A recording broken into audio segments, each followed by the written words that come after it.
Hello and welcome to another episode of Beyond the Device, where we explore the life-defining moments that shape careers within the medical device industry. We are particularly interested in understanding how personal experiences, challenges, or pivotal events influence professional journeys.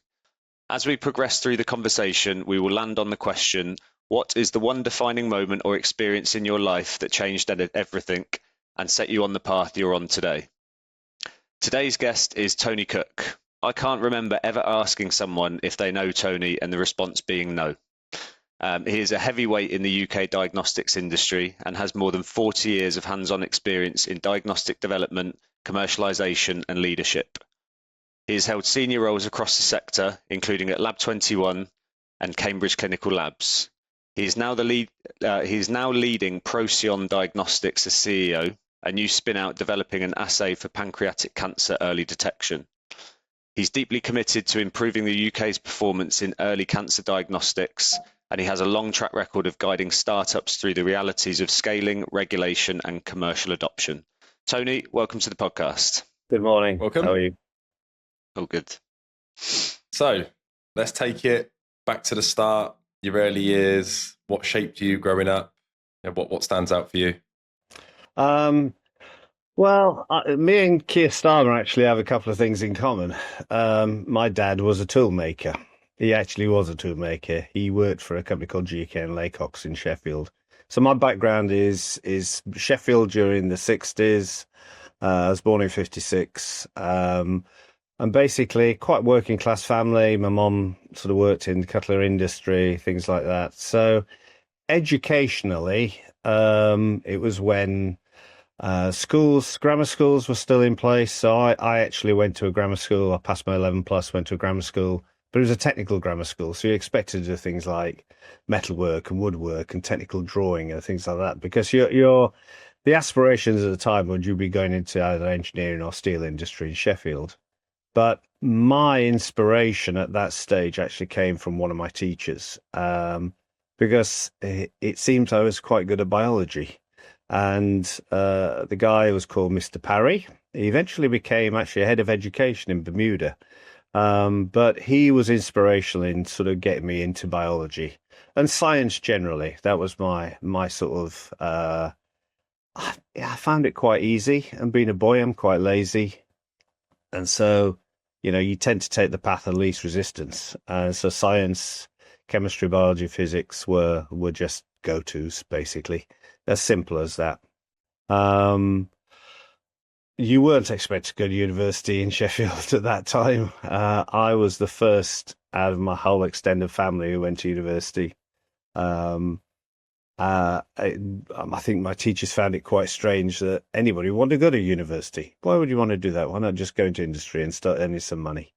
But I went to Liverpool. It's simple as that. And I suppose Mr. Parry was my first inspiration because he sort of, I suppose, supported my love for biology.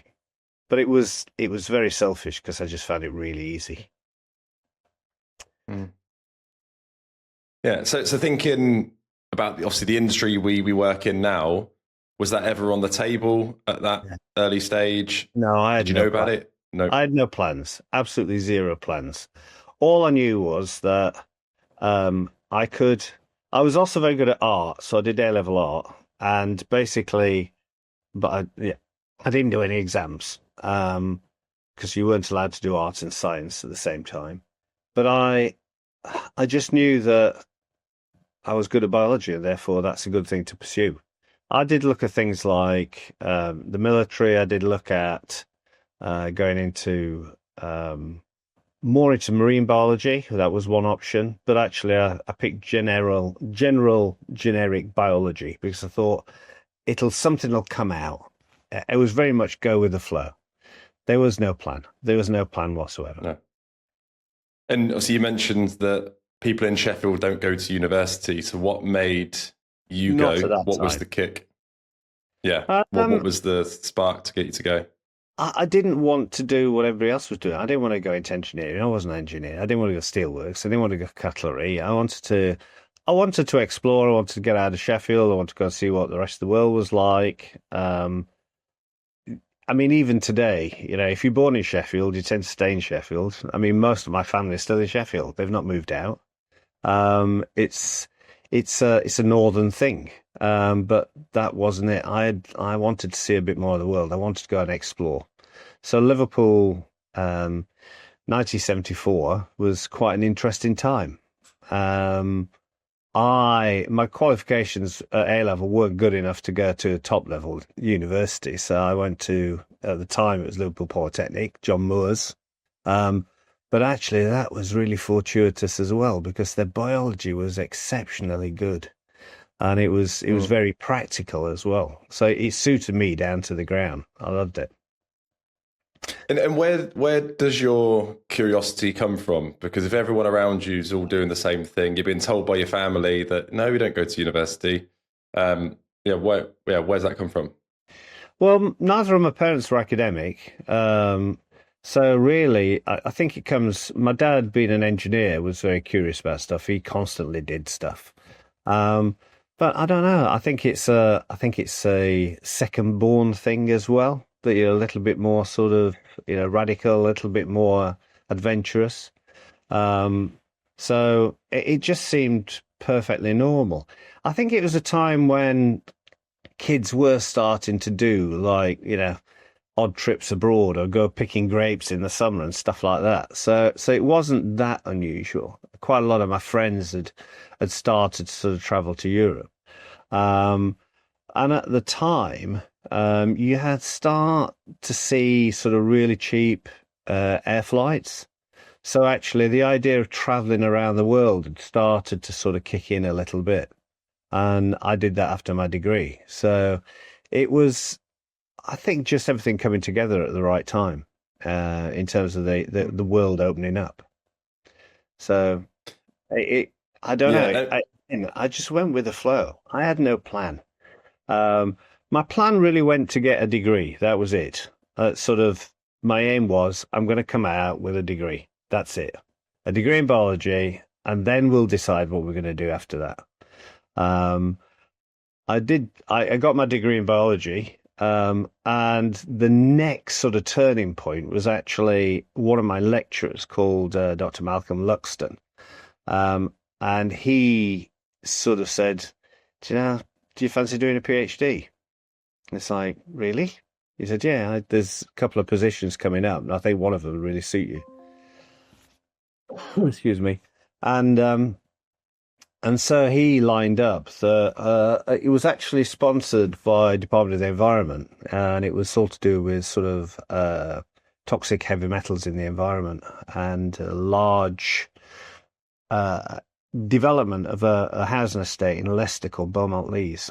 And basically, Malcolm just said, "There's an opportunity. You should take it." And he was the real inspiration for me to sort of then carry on in biology and move forward. But I had a year off. I worked for a bit, and then I traveled around the States for 5 months, just backpacking. Came back and started my PhD. So it was, that's the next sort of pivotal sort of moment, really. Okay. PhD went fine. I got married, had kids. My first job was actually for Merck, and it was actually selling diagnostic test kits for things like thyroid cancer and thyroid hormone problems and things like that. So instantly, and we're talking sort of early 80s here, I was straight into diagnostics, and I've never moved out of it. I've always had some job associated with diagnostics ever since the 80s. But I've worked through sales and marketing, then went into development work, developing instruments, developing software, developing reagents, manufacturing. And I've had a number of different positions, but I think I've only ever once worked for a company more than 5 years. It was a bit of a rule that every 5 years I would want to move. I never wanted to feel comfortable. I never, job for life was never for me. It was always, I like to live a little bit on the edge. But I think you get very staid if you stay in a job for a long, long time. And so I quite enjoyed moving around a bit. The next real pivotal moment was actually I joined a company that had been started by Professor Christopher Evans, and that was called Celsius, and I moved up to Cambridge, and that was in 1994. And that was the first really big move into the Cambridge sort of environment. Chris had got a number of companies up and running at the time. Celsius was one for basically bacterial detection. I stayed with Celsius for 5 years. I became development manager. It was just, again, a pivotal moment because it got me up in Sheffield, got me onto the science park. And then I've just stayed in Cambridge for the last 32 years, doing various jobs. You were saying, is it the same house? Same house in Cambridge for lived in the same 32 house. years? Yeah, absolutely. Yeah. I mean, it was a good time to buy because houses were actually quite cheap in 1995 in Cambridge. I couldn't afford one at 5 years old, unfortunately. No, I mean, it was, I had to move a little bit out of Cambridge, which was a really good move because we moved just north of Cambridge. And my house is worth a lot of money now, which is quite nice. Thank you for the retirement fund. But it meant that I got like 15-minute, 20-minute commute into the science park. I think I've worked in 3 different buildings on the science park. I've done consultancy work for companies on the science park. And the thing with Cambridge is in biology, you've got so many options because there are so many biology related companies, especially around biotech and diagnostics. I've never done much in pharma. I've worked with pharma, but I've never done any projects. I've never worked in anything in pharma. So that's where my experience sort of stops. I'm extremely broad within a very narrow field. So diagnostics is my thing. I was operations director for Lab 21 when Chris set that up in 2005. I'm still doing some consultancy for Chris. So it's been, one of those contacts that's constantly sort of paid off for me. And hopefully I've paid it back as well. It's a career that I can't seem to get out of. I've retired. I was going to say, how many times have you attempted to retire? 3. And each time something's come back up, which has actually drawn me back in again. It's not because I need the money. I mean, the money's nice, obviously, but it's just interest. It's next year I'm 70 and I don't see myself retiring in the next couple of years, certainly. But I keep saying this. And then I've tried to retire previously, being asked to then do jobs. And that's exactly what happened this year. It happened previously in 2019. A friend of mine asked me to run the lab for him in Cambridge. And then last year I left. And as soon as that sort of ended, people were asking me to do consultancy work. And then Queen Mary asked me to head the spin out for the pancreatic cancer detection. So they're just two good opportunities to miss. You can't just walk away from these. They're too important. It's just something I want to carry on doing for a while. Yeah. And you mentioned when we met previously, you do a yearly talk. Is that in Cambridge? Which university is that at? It's at John Moore. You go back to Liverpool. Yeah. And the advice that you give is, if you study this, you will have a career for life. Based on your own experience, it's a good example. But talk us through the lessons that you share there. Well, the lessons, first of all, is why you're at university. The first thing. I mean, the guys at the uni actually quite enjoy me talking about it because I can say things that they can't say. So I can say, to all the people sat in the audience, basically, your aim is to get a degree. Your aim is to walk out of here with a degree. It's not to just have a really good time and spend your parents' money. You might as well, just spend your parents' money and have a good time. don't waste the excuse. So I sort of, first of all, just sort of point out the fact you are here to do some work and you are here to actually get a degree out of it. But I sort of explain how wide the field is in terms of job opportunities and where things are going. I do a talk obviously on my career, and I try and instill with them that they do actually have to do a bit of work and they have to become competent at what they're doing. And if possible, I assume they bring you in at the start of the academic year to give this advice rather than near it's the usually end. first years. It's usually new intake. Yeah. But sometimes I do get the later ones because they're considering what they want to do. And I do talk about the pivotal moments. I do talk about, being asked to do a PhD, and I do talk about moving to Cambridge and things like that. One of the things I talk about is, one of the questions I ask is, how many people in this room expect to get a job in Liverpool? And usually it's about 50%. And I sort of go, you're deluding yourselves. You need to think wider. You need to think that, this is just a starting point. You've got a whole world out there that you could be working in. Yeah. So it's really just to try and just pass on a little bit of experience and, life experience, basically. Simple as that.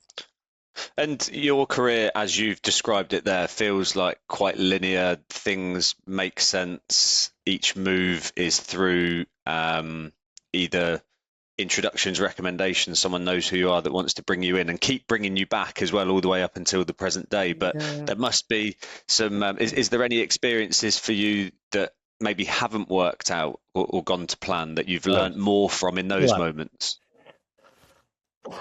Excuse me. Lots. You learn from the mistakes, definitely. And I've made loads. It's not so much things that you've done wrong. It's just the things that go wrong around you. So, especially in Cambridge, you never know what's going to happen with a company. There isn't a job for life. You should never expect a job for life. And therefore, is the company got sufficient money? Does something strange happen that causes the company to go bust? It gets bought by a competitor. I've had that.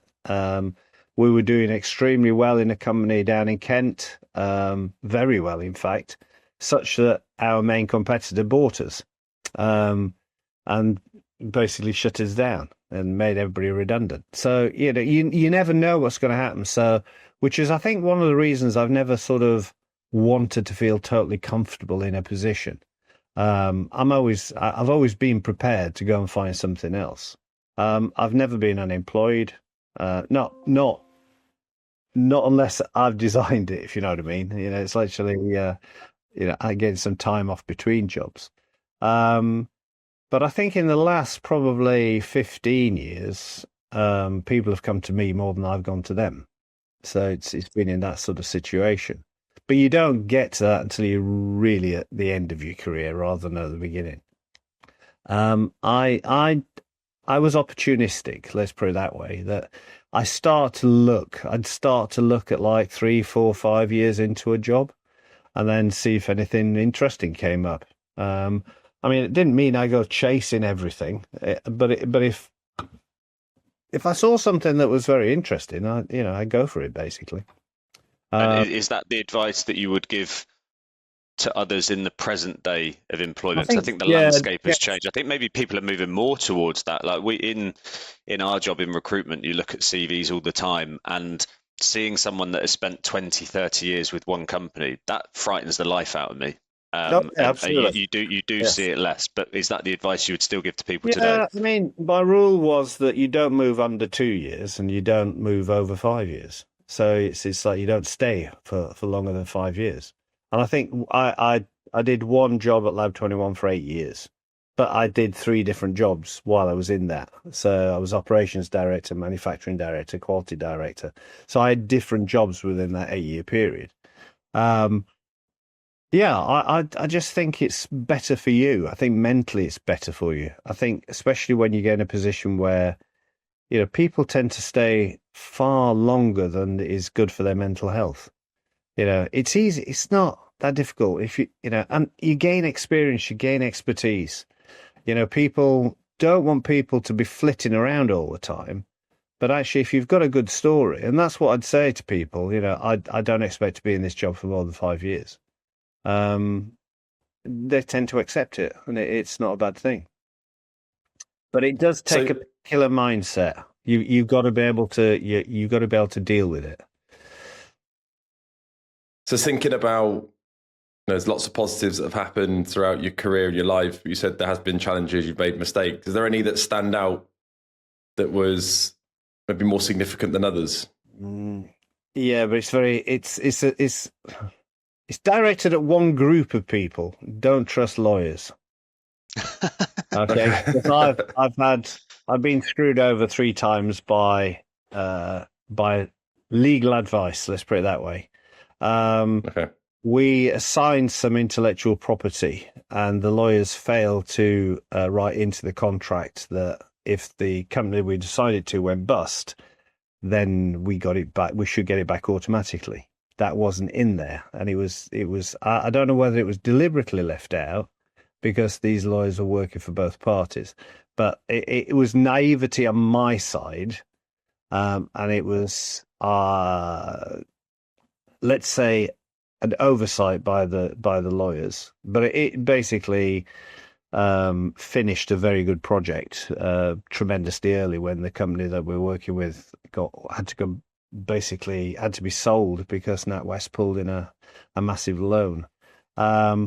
So there are some things that do stand out. But the main one I would say is, don't trust the company will be there in 5 years' time, because it's out of everybody's control. Senior management changes, investors change, the economy changes, and I think if you get comfortable, you may be disappointed at some point in the future. So they're not. I don't think there were tremendously bad mistakes. I don't think I ever made any of those. It was more you were really the victim of circumstance, and that's really common in the business. Something doesn't go off, or a deal doesn't get done, or something changes, environment changes, regulations change, and then they're the unknowns. It's the unforeseen things that you can't deal with, and that happens frequently. So it's most of the time you can deal with them, but sometimes you can't, and that's when you just have to move on.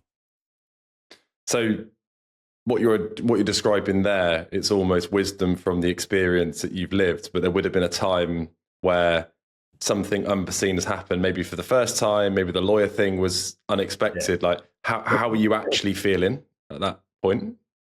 Well, you sort of, for me, I've just got to deal with it. It's every challenge that I get is just, if you talk to people, I love a challenge. I love to be challenged. I love to be able to deal with problems. So actually, nothing really. I don't get depressed. I'm not that sort of person. If it doesn't kill you, it should make you a lot stronger. Therefore, you move on. Just deal with it.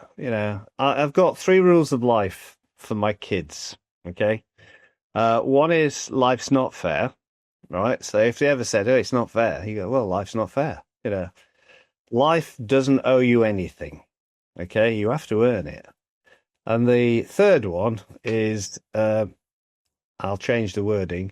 Bad things happen. Just deal with them. So, they're basically the 3. Life's not fair. Life doesn't owe you anything. Just deal with it. And it's sort of, I think, what's ruled me for the last 40 years.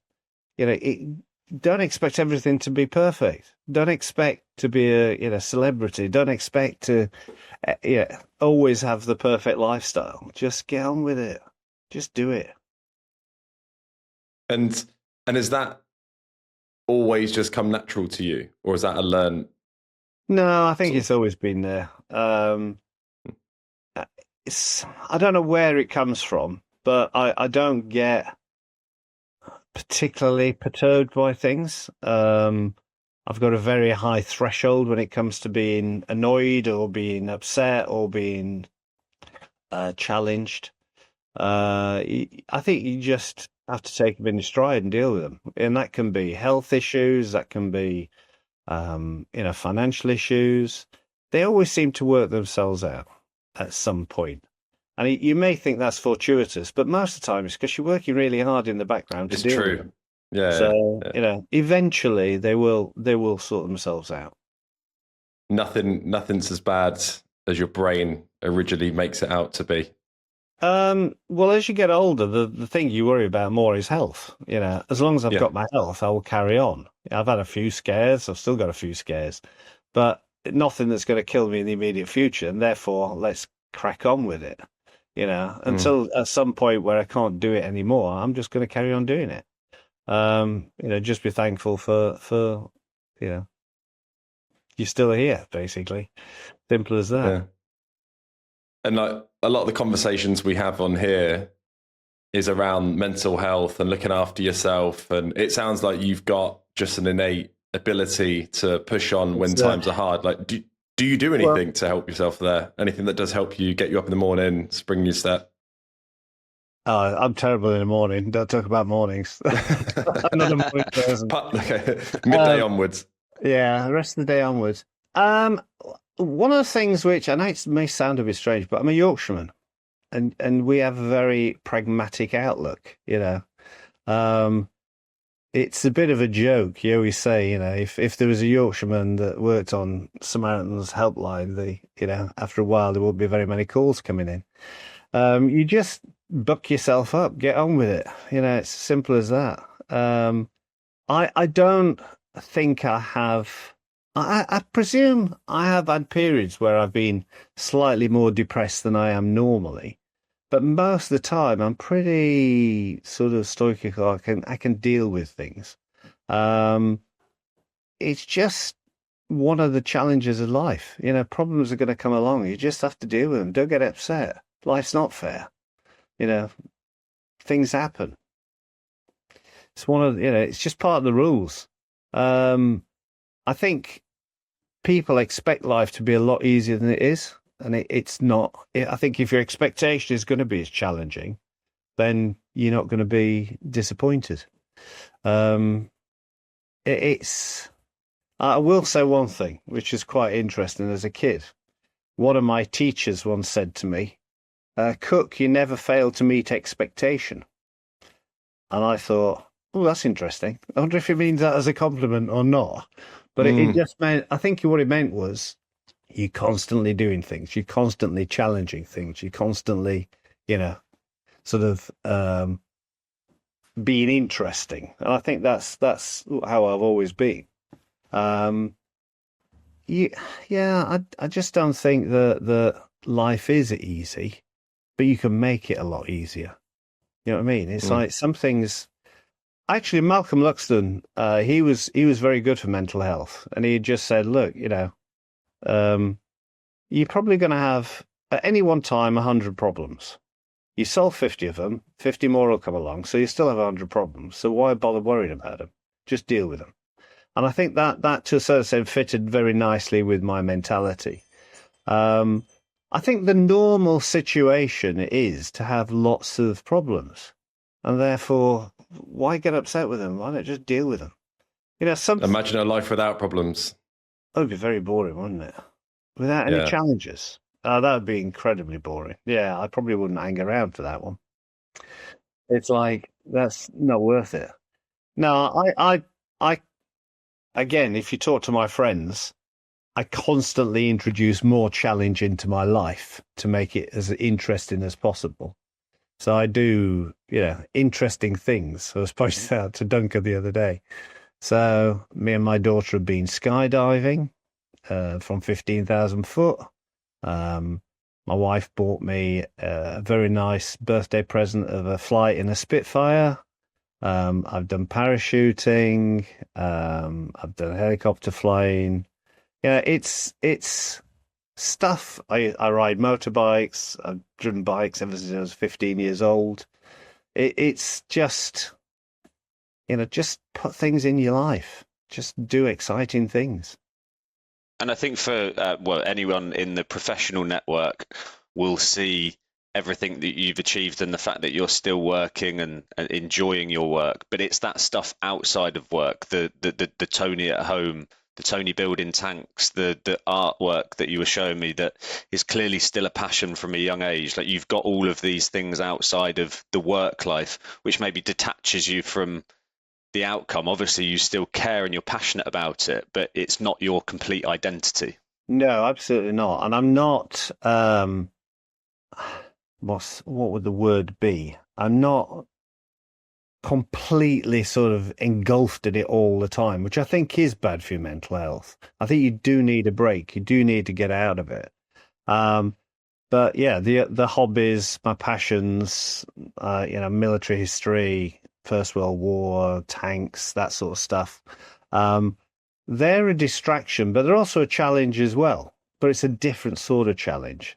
So I think it's something that everybody needs is a distraction from everyday work life, definitely. But I've always had lots of hobbies. And as I said, my friends will always say you've always got way too much on your plate, too many plates spinning. But that's how I like life. That's just how it is. So how do you now lead as a manager and as a CEO of others around what your expectations are of people in the workplace, also knowing that they're going to have stuff going on outside of work? Are you empathetic? Are your expectations of others very high? Well, they are because of the people I work with. I tend now, especially with Procyon, we've got a very experienced management group. I mean, you look at a typical startup, and the average age is probably about 35.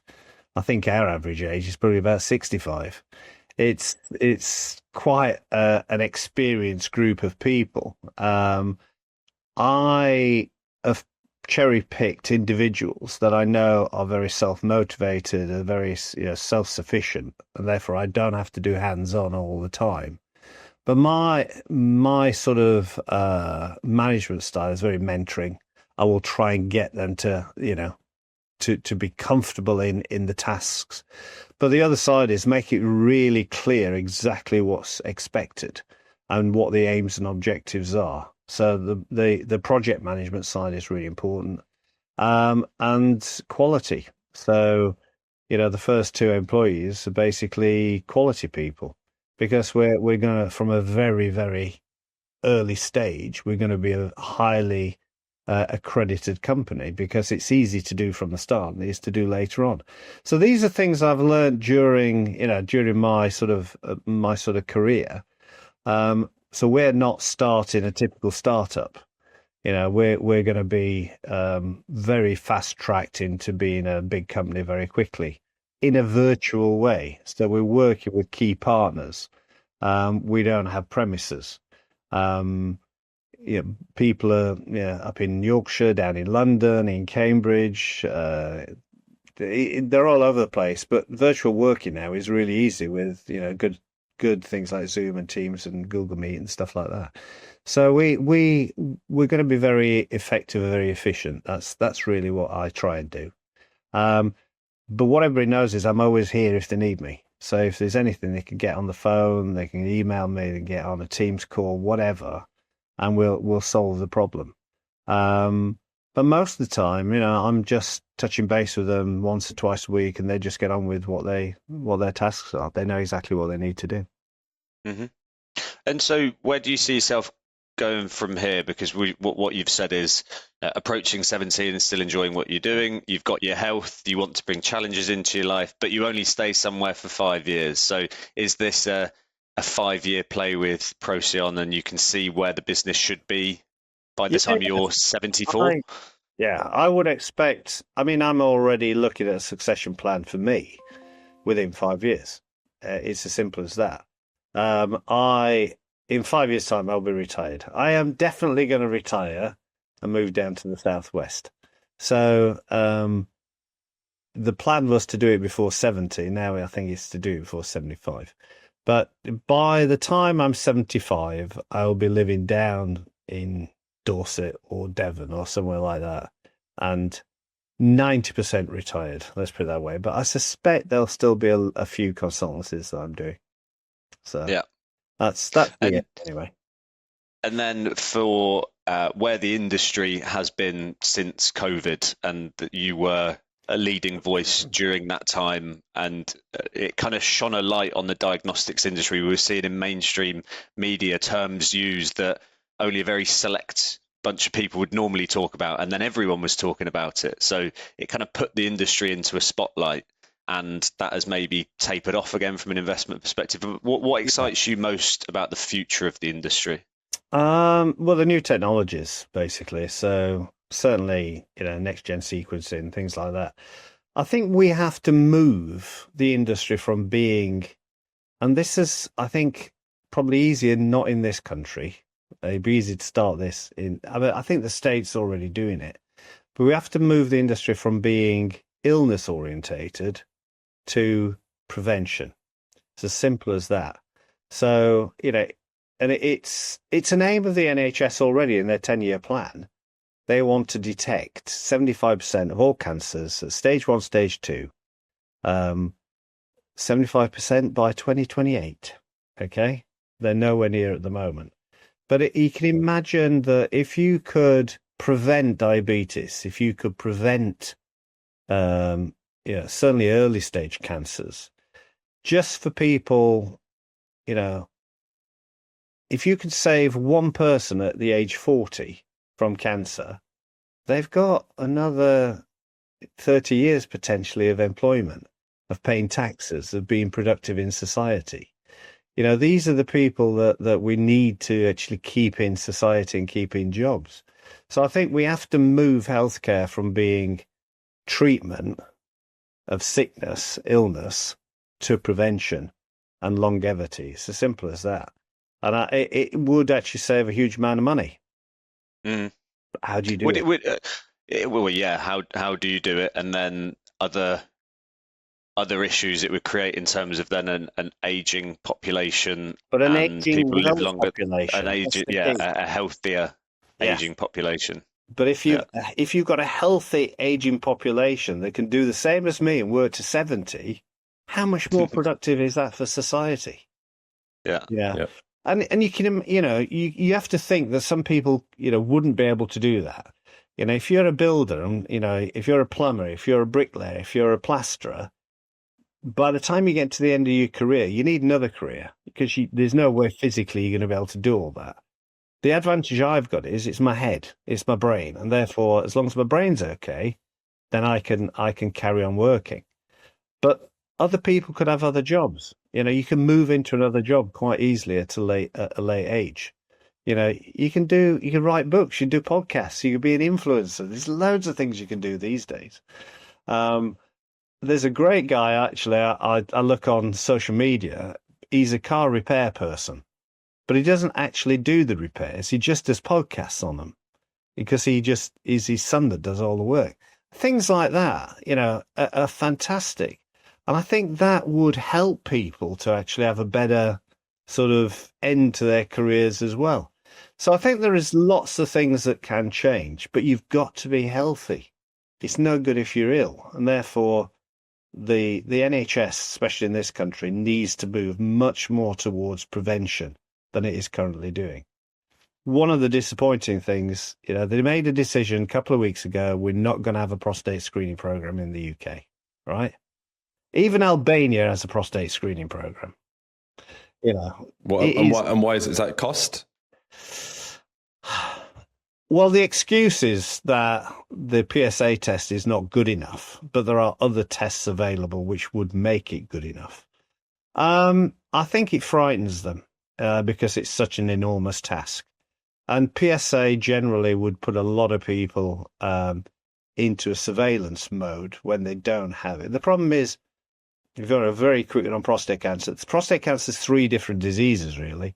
You've got prostate hyperplasia, which is just a swollen prostate, and a lot of men suffer from that. And that's very symptomatic, causes lots of issues, but it fundamentally isn't going to kill you. Then you've got what's called non-aggressive prostate cancer. Hello. My family suffer from that. I've got it. I'm under surveillance. I've had it for 2 years. I'm not likely to die of it. I'm likely to die with it. My dad did. My brother's got it. Now we're in surveillance mode, and it's really just in case it moves from being non-aggressive to aggressive, then they can do something about it. And then you've got aggressive forms of prostate cancer, ones like Chris Hoyve got, or the ones you see in the newspapers. Now, they're the people that we've got to save, okay? So you've got to somehow have a test that discriminates between prostate hyperplasia and non-aggression, and then the aggressive form. And the aggressive form are the ones we've got to prevent and cure, which we can, because the treatments are extremely good if you catch it early. So Chris Hoy, for example, if he'd have done a PSA test 5 years ago, for example, would that have picked this up? Might have, but quite a few of them don't produce high levels of PSA, because PSA is not that discriminatory. But there are other tests. There are at least 5 other tests now which you could do. But let's in terms of prevention, let's go back a step.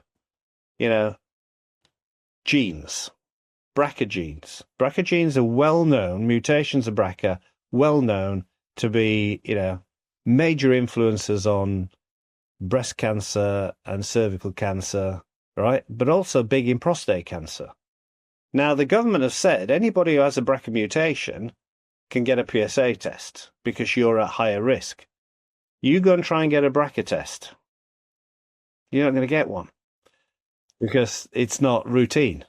Therefore, you've just actually said, nobody's going to get a PSA test. Over 55, I think you can demand one anyway. But PSA is not a really good indicator. You want to get something else in there as well. So there's a whole program that you could do in terms of why not go and have a look at family history? If your dad died of aggressive prostate cancer, you should be tested. Simple as that.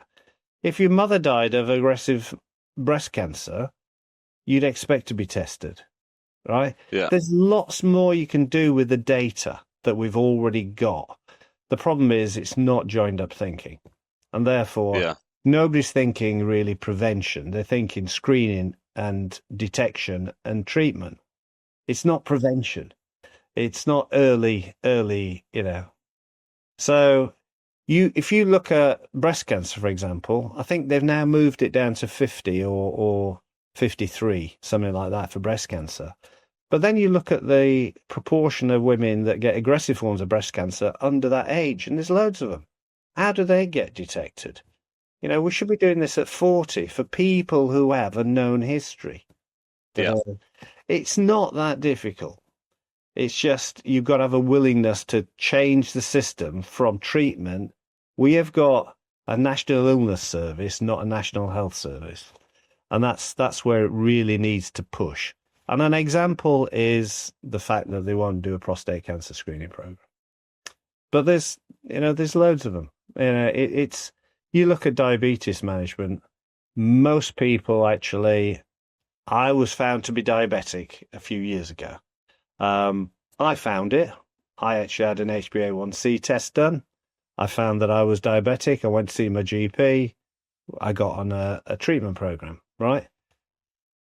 Both my parents were type 2 diabetics. That must be in the records. Why weren't the doctors saying, actually, we need to get you screened because you've got a high risk, and therefore I could be on education, I could be, my thing was lose a bucket load of weight and actually I've reversed my diabetes. So I'm not diabetic anymore. So it's possible to do all of this. It's just having a willingness to do it and also having the time and the effort. And to be quite honest, the NHS is too busy dealing with sick people at the moment. It needs to have a respite itself and another system to be able to deal with it. And CDCs, the new community diagnostic centres, could become, the main focus for disease prevention if they wanted to, because it's a separate entity and therefore you could actually do that. But you do need to have a willingness to say we're going to improve the health of the nation by prevention. We're going to actively, monitor people who are at risk, catch their diseases early and fix them so they can have another 10, 15 years in active employment. And it feels like we need to keep your voice in the industry for as long as we can. Sorry, Ned. And obviously there's the camp that say ill people are a good business.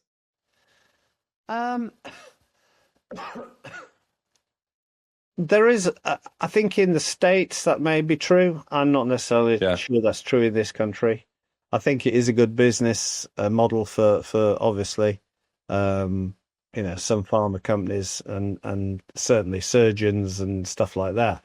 But I think that's a very hypocritical sort of view. I think most people would rather keep people healthy than wait till they get ill and then treat them. I think it will change. In 20 years' time, I think it'll be vastly different. But it just feels, for me, it feels like the UK is typically late at this game, getting into it. Yeah. And they could do so much better. And it wouldn't cost them a fortune and they'd save a bucket load of money. But you've just got to have the willingness to do it. Yeah. And reflecting on this conversation, on your life, your career, if you had to leave our listeners with one lesson, I know you had your 3 for your children, but if it was one, what would you say? Enjoy it. It's the only one you've got. It's like, why just make it really hard on yourself? Life is difficult, but you can make it a lot easier. And you really do need that. There is a saying that a day without a tank is a day missed. Okay, that's for tankies. But I think for life, it's like that. Try and enjoy every day. Try and at least make every day have some point and achieve something. Little achievements every day are really, really good for your mental health. Just if you can just do little things. Even if it's like just go out and feed the birds and watch the birds on the bird table. It's just simple stuff. Just to sort of, make it feel like it's all been worthwhile. I'm working with a coach at the moment, and part of how I track things, I have to list 2 or 3 daily wins. And because the start of the program, we were working on like my gym routine, my nutrition. After a few weeks, some of my wins were good morning routine, had a healthy lunch. And he said, Duncan, like, you're doing these most days now. They're not wins. That's just part of your daily routine. He said, like, take a step back and think in a bit more detail. And it could just be the smallest thing. Like you made Becca a cup of tea and she smiled, but it is just trying to find a bit more in the moments each day. I think it's important to slow down and enjoy the moments. Well, my wins are, especially around Christmas, there's so many biscuits and cakes and buns and sweets. And my wins are, I didn't eat that biscuit. I didn't eat that bowl of sweets. Just try and resist the temptation. I think it's absolutely right. It's really, really good for your mental health if you can just identify some of the little wins every day. And they can be quite minor, but actually very gratifying. Yeah. Well, great way to end. So thank you for coming on today. Really appreciate the conversation. I think something which I personally resonate with is the expectations. Expect things to go wrong. Lower your expectations of things around you. Deal with it. Enjoy it. It all kind of it's all common sense, really, isn't it?